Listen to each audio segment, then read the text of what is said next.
넓은 지구촌의 한 지역, 장소를 중심으로 우리가 주목할 이야기 전해드리는 시간 수상한 GPS입니다. 구정은 국제전문기자와 오늘도 함께하겠습니다. 어서 오세요. 안녕하세요. 자, 오늘은 어느 나라 이야기를? 오늘은 아주 작은 나라로 네. 가보겠습니다. 남태평양에 있는 네. 투발루라는 나라가 있는데 네. 4월 16일에 이 나라 역사상 최초로 네. 현금 지급기 ATM이 도입됐다고 합니다. 네. 그래서 이 몇 개의 섬들로 이루어져 있는데 네. 그중에 주섬이고 수도인 것이 푸나포티라는 곳이에요. 거기에 공항에도 하나 있고 그래서 네. 지금 현금 지급기가 총 5대가 도입이 됐습니다. 네. 그래서 푸나포티에 있는 투발루 국립은행에서 개통식도 했습니다. 그래서 뭐 전통 부족 지도자들이라든가 국회의원들, 이렇게 정치인들도 참석하고, 그다음에 펠레티 테오 총리가 나와서 이 공개식, 개통식, 네. 기념행사까지 했는데 이 총리의 말을 보면은 은행이 완전히 새로운 시대로 나아가는 역사적인 사건이다. 이 기계는 그렇죠. 저렴하지 않다. 하지만 정부의 지원과 결단으로 국민을 위해 이 서비스를 도입할 수 있었다. 이렇게 치하를 했습니다. 네. 그럼 지금까지는 ATM이 없었던 지금 거잖아요. 우리는 이제 너무 과거의 일이라서 아마 기억이 다들 안 나실 텐데 예. 옛날엔 사실 저도 기억 안 납니다. 왜냐면 제가 월급을 받은 이래로 은행으로 돈이 들어오고 그렇죠. 현금 지급기로 네네. 받아왔는데 네. 이 투발루에서는 이제 월급날이 되면 은행에 다 가가지고 줄 서서 이렇게 현금 찾는 그런 거였대요.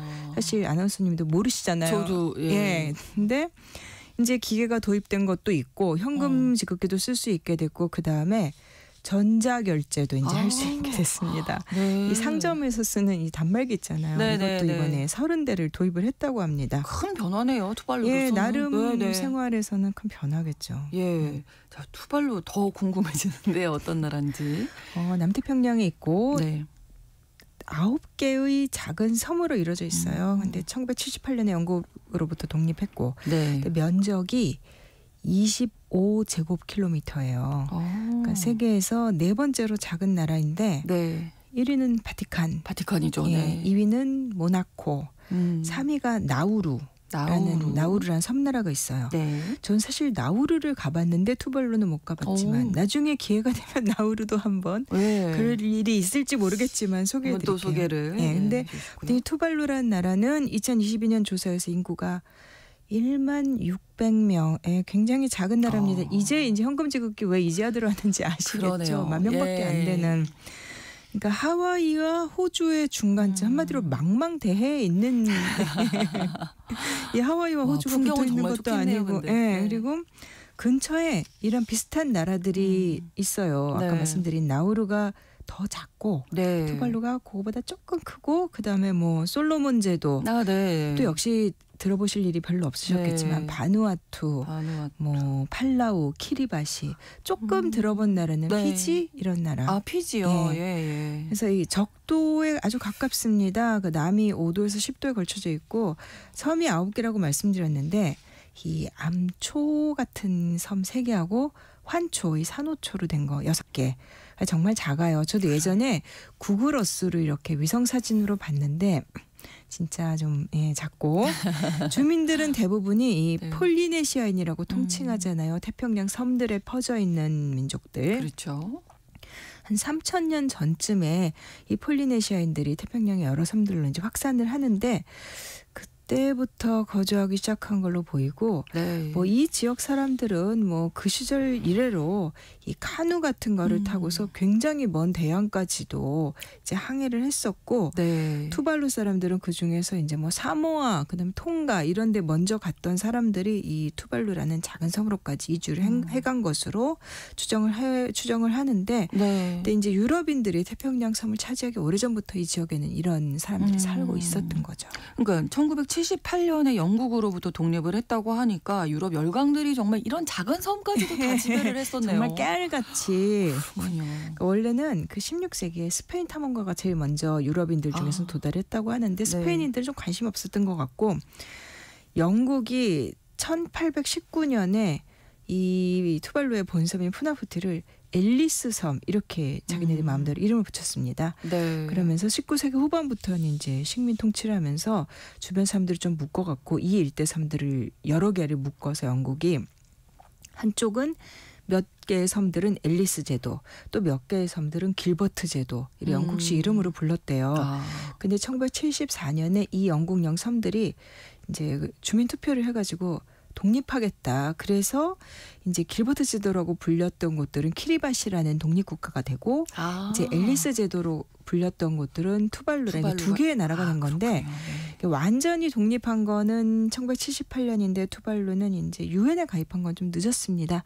2000년에 유엔에 189번째 회원국이 됐고 뭐 여전히 지금도 영연방에 속해 있고 일단 명목상의 수반은 영국 왕입니다. 그렇군요.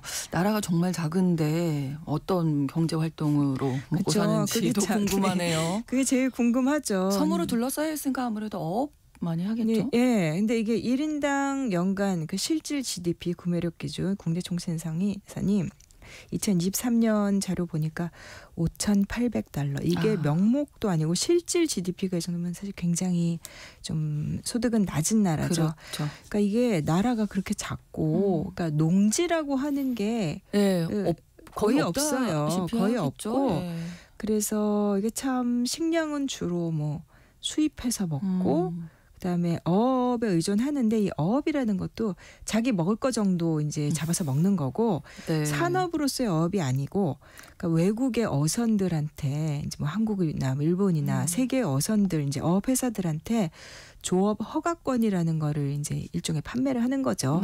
그걸 내주고 돈을 받고 그리고 이제 국제사회의 보조금이라든가 원조금 이런 것도 받고 그리고 또 이제 외국 배에서 선원으로 일하는 투발루 사람들이 이제 가족들한테 송금해 주는 거 이제 그런 것들로 먹고 산다고 하니까 좀 쉽지 않죠. 네, 투발루를 뉴스에서 들으셨다면 아마 기후 변화 문제 때문에 들어보셨을 것 같습니다. 해수면이 상승해서 지금 가라앉고 있는 대표적인 나라로 지금 꼽히는데 제일 높은 곳이 해발 4.5m입니다. 한마디로 그냥 바다 위에 있는 평평한 섬이에요. 그러네요. 뭐 산도 아니죠. 4.5m면.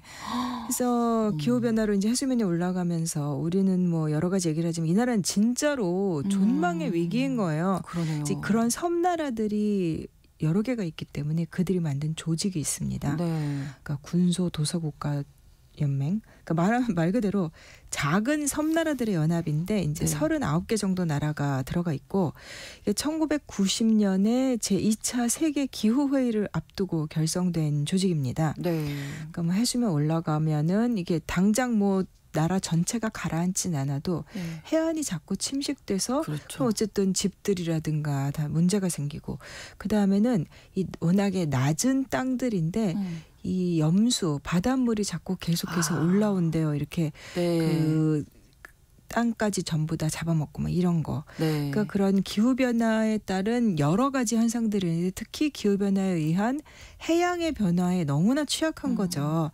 근데 이 섬나라 연합에 속한 나라들 이 온실가스 배출한 건 전체 1%도 안 되는데 온실가스를 배출할 어떤 시설도 들어서기가 어려우니까요. 그런데 피해는 제일 크게 있고 그래서 사실 이 나라들이 모인 게 우리가 함께 좀 목소리를 내고자 하는 거잖아요. 그래서 매번 기후변화 협약 총회가 열릴 때마다 일단 가서 목소리를 내기는 해요. 그러니까 작년 11월에도 아제르바이잔 참 이것도 역설적인데 아제르바이잔은 대표적인 산유국이고 그 나라에서 열린 그 기후협약 당사국 중에 우리가 콥이라고 하잖아요. 그 콥 29 회의에서도 이 투발루의 테오 총리가 우리 완전히 물에 잠길 수 있다. 매년 하는 얘기인데 또 이렇게 목소리를 높였지만 이제 다른 나라들이 들어주지를 않는 거죠. 자, 국토가 일단은 점점 사라져 가기 때문에 그 안에 살고 있는 투발루 사람들을 좀 받아줄 곳이 있을까요? 그러니까 사실 인구가 이 나라들이 계속 많이 줄고 있어요. 지금 10,000명이라고 말씀드렸는데 호주로 이동 이제 호주가 뭐 가까운 건 아니지만 어쨌든 제일 가까운 큰 나라입니다. 그래서 호주로 많이 이주해 가는데 최근에 호주가 이 투발루 사람들을 위한 비자를 새로 이제 만들어서 발표를 했습니다. 이제 두 나라가 이미 2023년에 조약을 맺었어요. 그에 따른 후속 조치로 이번에 새 비자를 내놓은 건데 이 호주와 투발루의 양국 관계 이 조약을 팔레필리 연합 이렇게들 설명을 하더라고요. 그게 폴리네시아 언어로 이웃을 가족처럼 돌본다라는 뜻이라고 해요. 네. 그러니까 이 협정이 기후변화 때문에 만들어진 세계 최초의 양자간 특별협정이라는 비자협정이라는 거예요. 네. 사실 그때 2023년에 이 태평양 섬나라 정부들이 모여서 기후 이동성에 관한 지역 프레임워크라는 걸 선언을 했습니다. 기후와 사람들의 이동을 엮은 건데 네. 그러니까 섬나라 주민들에게는 특히 기후변화 때문에 옮겨가야 된다면 다른 지역으로 옮겨갈 우리가 애걸복걸하는 게 아니라 권리가 있다. 아, 네. 이거를 권리 기반 이주라는 좀 말이 어려운데 뭐냐면 기후변화 속에서 사람들이 안전하게 옮겨갈 수 있어야 된다. 이거는 사람들의 인권으로서의 권리다라는 거예요. 그래서 호주가 이제 특별 비자를 만들어서 이제 투발루 같은 섬 사람들이 그 호주에 이주해서 좀 살 수 있게끔 정착할 수 그렇군요. 있게끔 도와주는 거죠.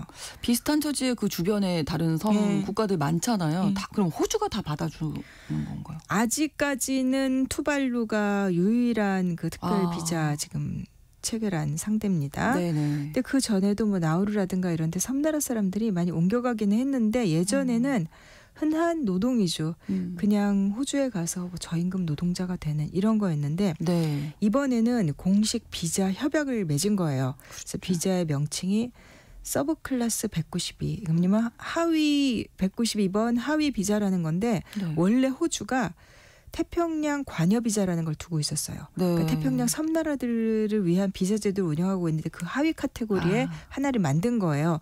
완전히 새로운 걸 만들었다기보다 원래 있던 비자에 이제 밑에 만들었는데 네. 매년 성인 투발루 성인들 최대 280명까지는 호주로 이주할 수 있게 해주는 건데 뭐 이 숫자가 너무 적다라고 느껴지실 수도 있겠지만 뭐 투발루 인구 자체가 규모가 적으니까. 그렇죠. 특별 비자면 뭐 어떤 혜택이 있을까요? 일단 특별 비자를 받아서 호주로 가면 이 투발루 사람들은 네.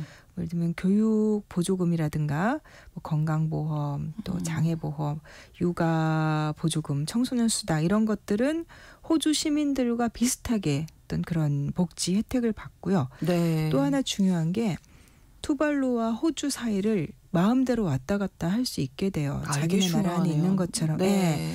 왜냐하면 이게 그 아까 그 태평양 관여 비자라는 게 있다고 말씀드렸는데 네.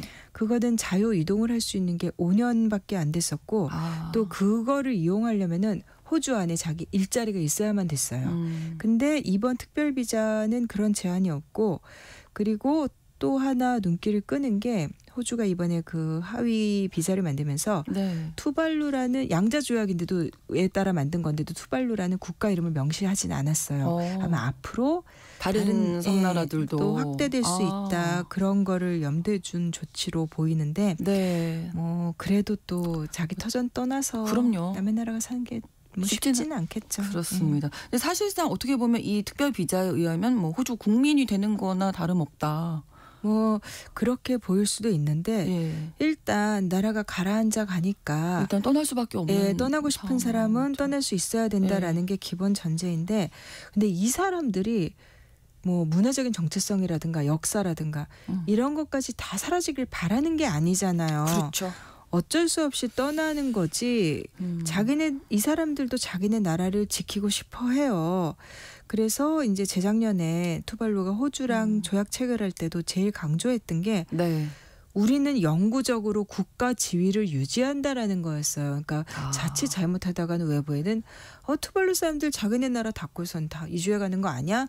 이런 시각을 때문에 그런 것 같은데 그렇군요. 그래서 이 나라 자체 또 남아 있으려는 사람들 나이 든 분들이라든가 그 나라를 지키고 하는 사람들이 계속 있을 거기 때문에 네. 그러니까 장기 적응 계획이라는 걸 만들었습니다. 그래서 이제 뭐 퓨처 나우 뭐 미래 지금 이란 뜻이네요. 네. 지금부터 미래를 고민하고 준비한다는 거겠죠. 그래서 그런 프로젝트로 이제 계획을 세워서 네. 2100년 이후에 그러니까 세계가 약속을 안 지키고 온실가스 계속 내뿜고 했으면 더 올라가고 그래도 네. 투발루라는 나라가 계속 있을 수 있어야 된다. 네. 예를 들면 그 푸나푸티 섬이 그나마 조금 크니까 밭도 조금 만들고 그래서 투발루 문화를 보호할 수 있게 하자는 건데 예. 결국 문제는 돈이죠. 다른 그렇죠. 나라들이 도와줘야 되니까. 네, 다른 나라들의 도움이 절실히 필요한 상황인데 투발루가 보니까 중국 대신 대만과 수교하고 있는 몇 안 되는 나라죠. 대만하고 지금 관계 곳이라고요. 유지한 나라가 12개밖에 안 되는데 그렇군요. 그중에 큰 나라는 뭐 남미의 뭐 과테말라, 파라과이, 그다음에 아이티 뭐 이런 정도고 네. 나머지는 거의 다 태평양 섬나라들이나 아프리카의 소국이에요. 근데 그중 하나가 투발루인데 네. 그래서 대만이 투발루를 챙기긴 해요. 라이징 더 대만 총통이 작년 말에도 투발루를 방문했었어요. 네. 그래서 막 영접받고 근데 뭐 해적 케이블 지원이라든가 이런 거 정도는 해주는데 대만이 지원해 줄 수 있는 게 많지 않다 보니까 투발루에서도 네. 작년에 선거하고 이럴 때도 우리가 계속 대만하고 같이 가야 되느냐 이런 이야기들이 좀 나오기는 했더라고요. 근데 이제 태평양의 이 섬나라들이 불과 몇 년 전까지만 해도 네. 대부분 대만하고 수교를 한 상태였는데 최근에 이제 몇 년 사이에 줄줄이 다 넘어갔어요. 아, 돈이 필요한 투발루가 대만과 계속 함께 갈지. 갈 수 있을지. 네, 중국의 돈 앞에서 결국은 이제 넘어갈지. 네. 이것도 어떻게 보면은 작은 나라긴 하지만 네. 관심거리예요. 그 투발루 이야기하면서 기후 변화, 예. 우리가 온실가스 네. 줄이는데 진짜 노력. 참 미안하죠, 해야겠- 우리도. 그러니까요. 남의 나라에서 이렇게 작은 나라에서 고통받는데 우리도 네. 책임이 네네. 온실가스 배출량 세계 10위 안에 들어가는. 그러니까요. 그러니까. 그런 생각을 하게 됐습니다. 구정은의 수상한 GPS 오늘 투발루에 대한 이야기 전해드렸어요. 구정은 국제전문기자와 함께했습니다. 고맙습니다. 감사합니다. KBS 라디오 신성원의 오늘 세계는 다음 주 월요일 오전 11시 5분에 다시 뵙겠습니다. 고맙습니다.